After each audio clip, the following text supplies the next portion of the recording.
Welcome. I'm Sister Who. Today I just wanted to offer a few comments about ministers and in members of the general public relating to ministers. How do you pick a good minister? Good minister meaning a minister that is good for you may not be good for someone else. A minister that is good for you now may not be good for you later. And vice versa. A minister who is bad to deal with today, next week may say just the right thing that is exactly what you need. So there's a lot of self-agency, a lot of being your own agent and making your own decisions to do. The thing with ministers is to realize that there's also multiple kinds of ministers out there. There are some ministers I've met who are oriented, as you watch how they be a minister, how they do their job. They're oriented to serving a social institution that is welcoming everybody in, helping people through the process of life, from baptism to weddings to funerals. Counseling people during times of illness, making this a supportive social entity where people come, they work together, they, in a sense, I suppose, form an extended family for each other. They go through all the rites of passage, various things in life together. And the minister, in that sense, is the hopefully effective facilitator of all those transitions and rites of passage and mile markers and so forth. A second possibility for a category of ministers, I suppose you could say, is those who are oriented to facilitating spiritual growth. That what they're most concerned about is that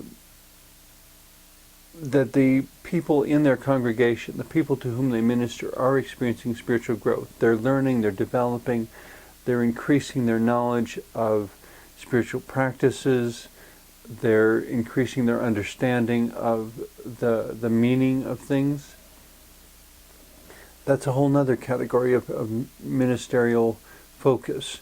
Those ministers may or may not be as good at facilitating the social stuff, but when it comes to the spiritual growth stuff, somehow they managed, almost intuitively, in this amazing way, they managed to say exactly what needs to be said to move people beyond where they are, and to have them, to help people in their congregation have a deeper, richer, more full experience of God, or of the divine, however the divine is defined within that particular congregation.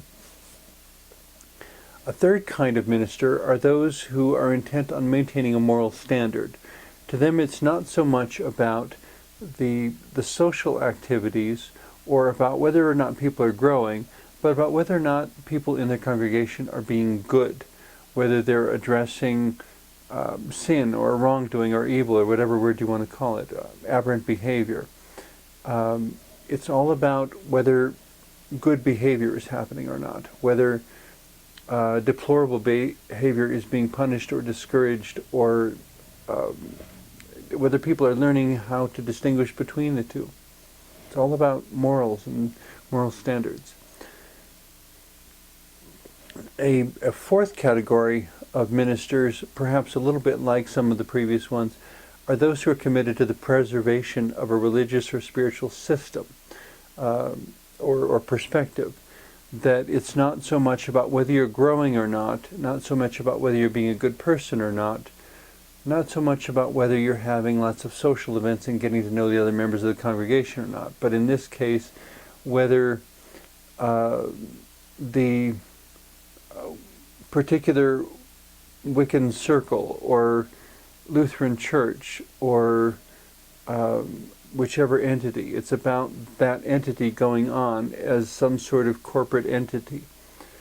That it's the suggestion that everyone should be giving their all to support the organization, and expecting that the membership of the organization will change from time to time, and the membership may lean in this direction or that direction, whatever happens theologically is not as important as the fact that the entity remain present, that it endure through whatever other surrounding societal institution or societal events occur.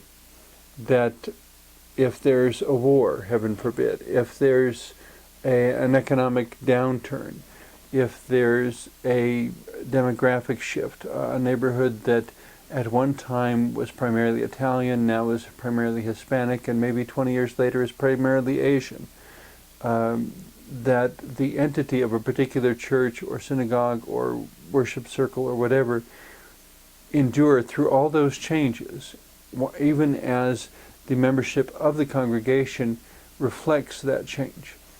If there is, in the unlikely event that there would be one minister overseeing that entire process, kind of like the movie Mr. Holland's Opus, where he remained a teacher as all sorts of eras of history went by, the Vietnam War and all sorts of major events, that he remained a teacher through all that. If someone were to remain a minister as the membership of the congregation changed through that many times, that somehow that man might see it as his primary reason for existing, to keep the institution there, alive, functioning, continuing, so that it would be available to future generations. In any of these, or none of them, I suppose, is the requirement, or it's possibly a fifth category, those who wish to genuinely facilitate the relationship between the human and the divine. In this one final category of those I'll mention is that genuine faith that the divine is real, that the divine is involved with humanity, that the divine in fact wants to have a relationship of love and wisdom with whatever is human, with each human being, or perhaps, because this is a subcategory, whether the divine wants to have a relationship with individual humans, or whether the divine wishes to have a relationship with a specific group of humanity or humanity as a whole. If one believes that one's own racial or ethnic or religious category are God's favorites, so to speak, or whether the minister is more concerned with individuals having a relationship with God, with individual practices of prayer and studying, increasing one's knowledge, reading the sacred texts of whatever one's particular religion is. Each of these 5 different things is a sort of minister that one can encounter. The additional quirk of that is that any minister you meet at different times may be any one of the 5 or none of them, or something else. So in that sense, there's 2 sides here to keep in balance. One is if I have spiritual needs that need to be met, and I need the assistance of a ministerial professional, I need to be able to get a sense of which of these 5 or some other type of minister I'm dealing with, so that I know whether I'm addressing that particular need to the right person. If what I'm most concerned about is spiritual growth, and the minister standing before me is most concerned about maintaining a social institution, I'm not going to get a lot of help. There may be other times at which, however, this minister is more concerned about spiritual growth and is less concerned about maintaining a social institution. So either I have to find a different minister, or I have to catch or contact that minister at a time when the type of ministerial services he has to offer are most congruent with my spiritual need. Additional considerations in evaluating ministers. Is this the minister to whom I should be talking about this issue, whatever your particular issue is? One basic question is whether you're looking for something academic or pragmatic, whether you're looking for a Bible verse to quote, or whether you're looking for a solution to apply. And sometimes they'll be the same thing, but not always. there, in some cases, and of course this depends upon your own background as well, can you talk to someone who has had all sorts of academic education, or do such people frequently talk over your head? There's nothing to be ashamed of in not understanding someone who wants to speak in graduate level doublespeak and complicated words. Sometimes that's obnoxious, and that may just mean that they're not listening to you enough in order to speak in words that are comprehensible to you. That there's a sense for every minister in which they need to be able to speak the language of the person who has come to them for ministerial services. And if they cannot, they will not do as good of a job as someone who can, barring divine intervention, perhaps. But which is where my invitation goes out to all of my ministerial colleagues, pastors and chaplains and whomever, that in ministering to someone, the first thing you have to do is listen to them enough to know to whom you're talking. Another bias, if you will, that creeps into dealing with ministers quite frequently is whether the issue, the topic, whether the concern has to do with being mystical or being superficial. And I don't mean superficial in a trivializing sense. I mean superficial in the sense that, are you asking about how the ritual should be performed in terms of how it should look? Or are you asking about whether the divine will be encountered within the ritual? Some ministers will relate better to mystical issues of experiencing or of having a divine experience. And other ministers will relate better to concerns over an eloquent, polished, smooth ritual performance. And by ritual, I don't necessarily mean pagan. I mean, it could also be a Roman Catholic ritual. It could be a ritual of baptism or marriage or a funeral or memorial service, which all of these, there are versions of them within every religion on earth, every religion that humanity's come up with, because these are basic needs in human life when we need there to be something spiritual there to guide us. Another consideration in evaluating ministers is whether they're inclusive or exclusive. There are some religious groups that define themselves specifically by being an elite group. And if there is any quality that you have that doesn't match what they consider to be the criteria or definition of exclusion, that we only accept people who are these three things. Well, if you're not those three things, you're excluded. If you are those three things, you may think of it as a wonderful congregation, and you may, in fact, find things there that will help you grow spiritually, and that's wonderful. But please be aware of the limitations, that there are numerous people who will not be blessed or nurtured by that approach. That's not necessarily bad as long as that approach is ministering to someone, but it leaves us with the problem of there needs to be something for all the people for whom this other approach is not effective.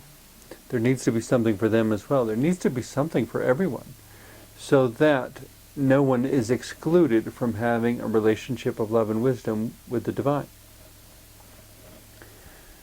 Another consideration to consider is whether a minister or a church's approach to spirituality is traditional or innovative.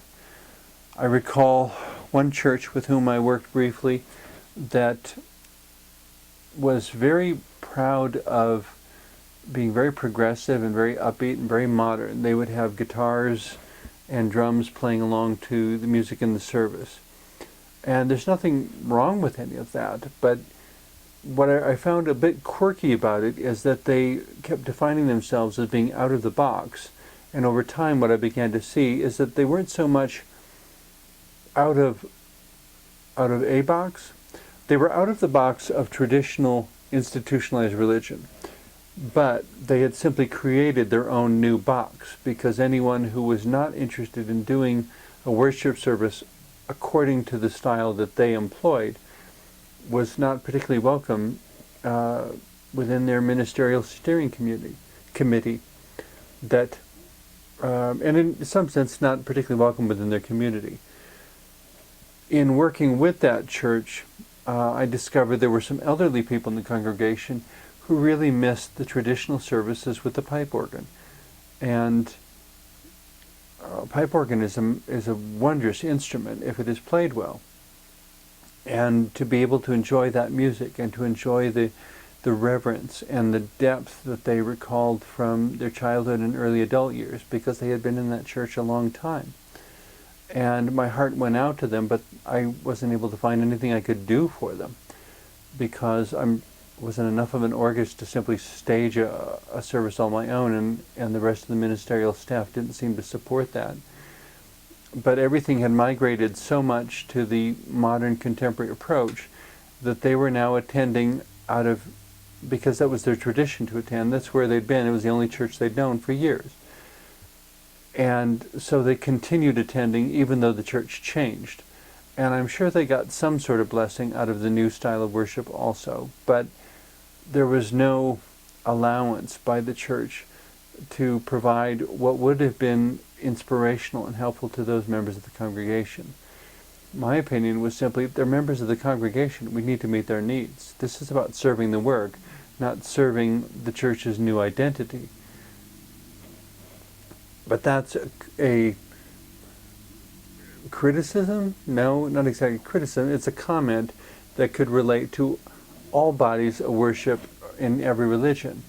To what extent are we paying attention to who's there and what they need, and giving them what they need so that they can become more empowered practitioners of whatever particular faith that church serves.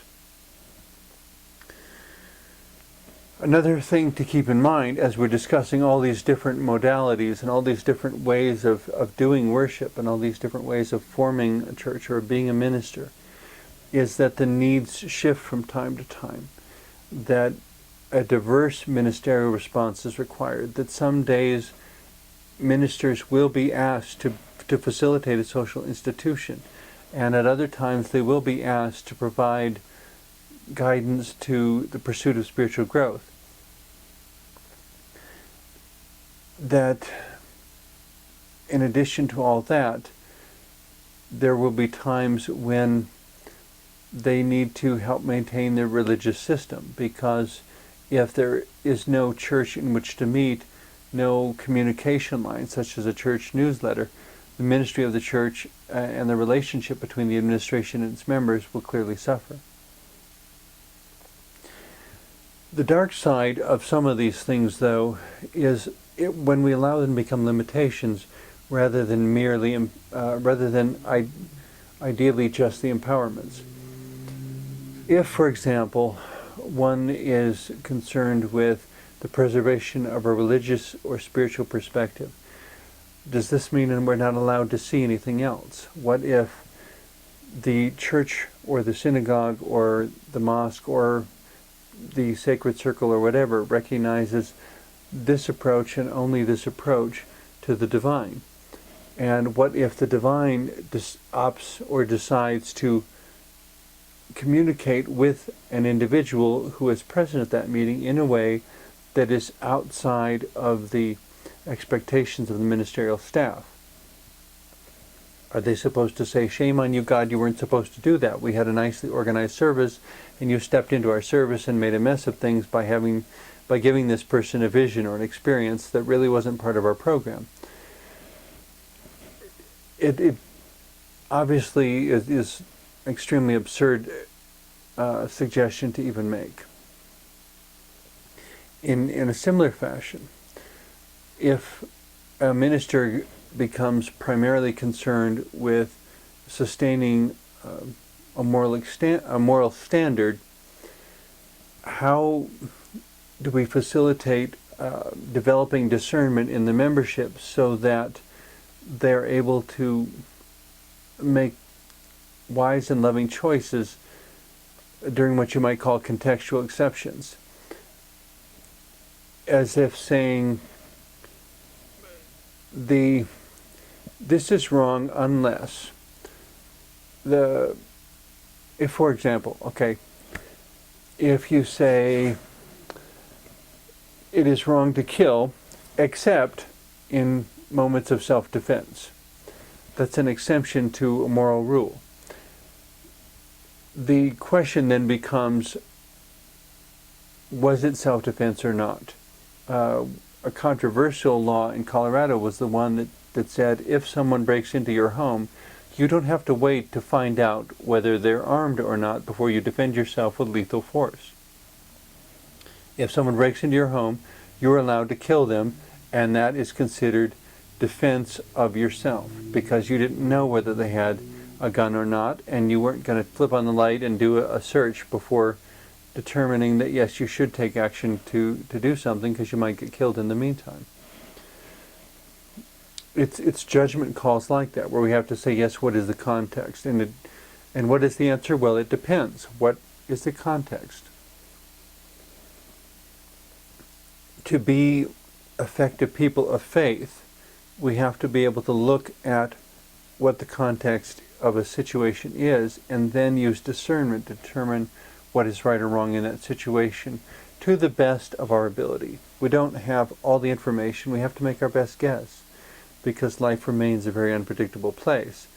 It does not, for that reason, however, have to be a fearful or frightened or defensive or paranoid place because there are other situations where it's not just about criminal activity, it's also about discernment of positive things.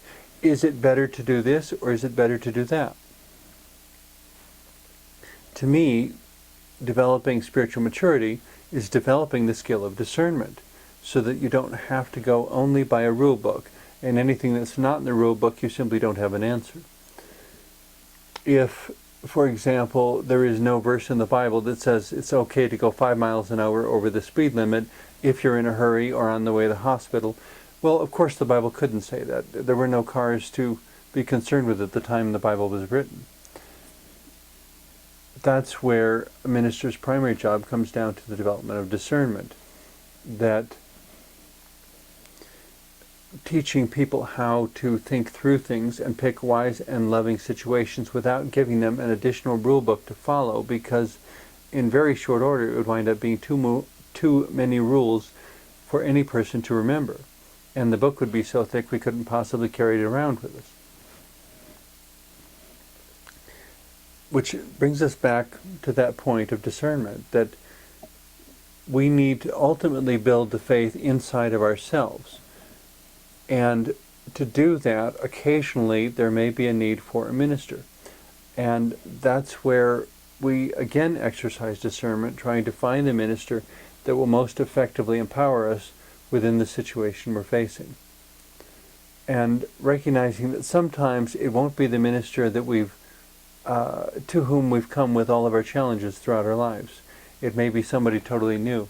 There may be a total stranger in the supermarket or the grocery store who says just the right thing, and for that moment becomes your minister in a way that you should really listen and not dismiss it simply because, well, that person wasn't ordained, that person was just the cashier. If what that person said made sense to you and had the ring of truth deep in your heart, that this is right on, this tells me exactly what I need to do, and I know what I need to do. The fact that it didn't come from a minister is not an excuse to ignore the clear communication, clear in the sense that you have confidence, you heard correctly, you know what you're supposed to do, but in some cases we look for excuses not to do it. Because it will cost, or it will hurt, or it will be uncomfortable, it will be inconvenient. Underneath it all, in matters of faith, there is something deeper, more beautiful, more important, more real, more enduring, that says you do it because it's right, not because someone will reward you, not because it feels good. You do it because it's the right thing to do, that it has to do with truth, that it has to do with love, that it has to do with maintaining the sacredness of each person and of the earth in which we live. Maintaining the sacredness of whoever and whatever we are and whatever is around us as being, in a sense, gifts from God, to work out the living of this life, to find a bigger, brighter, more loving, wiser sense of self than we would have had before. Hopefully, the minister that you find at that moment, and if you have no minister, the prayer time, because a minister isn't necessarily even a person. It could also be your own journaling. You could be your own minister. It could be your own time of meditation. It could be your own simple childlike prayer uttered in faith, and then simply stepping back and waiting to see what happens, to see how God will answer, to see whether God will show up, or whether there is something about the present time that you're supposed to, that the present time is designed to leave you in a place of greater spiritual focus, of wanting something from God, such that by the time an answer comes, you've learned to listen much better than you knew how to do before. Or perhaps you've learned to speak much better than you did before. Perhaps you've learned to take a stand for what you believe. If there's absolutely nothing for which you would take a stand, nothing that you would die for, nothing that is important enough to you, what purpose is faith serving in your life to begin with? On the other hand, how many other hands is that by now?